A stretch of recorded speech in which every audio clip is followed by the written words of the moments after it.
Sinimula na ang pagtatambak ng mga bato at buhangin para ayusin ang dike ng Lubao, Pampanga.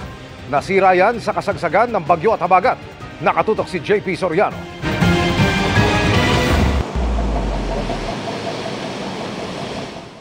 Sunod-sunod ang dating ng mga truck na may kargang bato at buhangin sa bungad ng nasirang dike sa Purok 6, Barangay Santa Rita. Itinatambak ang mga bato at buhangin sa nasirang dike na gumuho sa kasagsagan ng habagat at bagyo nitong mga nakaraang araw. Maingat daw ang pagkatambak para mailagay ng maayos ang mga bakal na kung tawagin ay sheet piles. Ito ang magsisilbing pundasyon ng dike.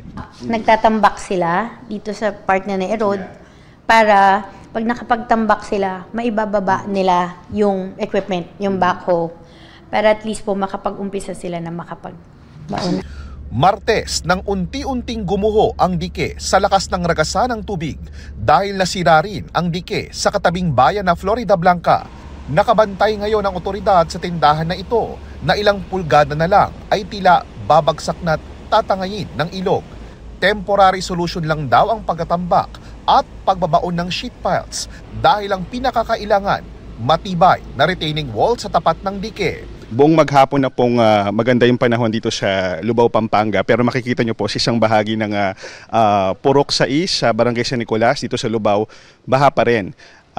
Combination daw ito ng habagat at high tide, kaya po yung mga taong nakatira dito talagang kailangan lumusong para makapunta po sa kanilang mga bahay. Lubog din sa baha ang katabing San Agustin Parish Church, pati na rin ang bahay ni dating Pangulo at Pampanga Representative Gloria Macapagal Arroyo. Nakamonitor din ang LGU ng Lubao sa iba pang coastal barangays na may naiulat na pagbaha gaya sa Bangkal Sinubil at Bangkal Pugat.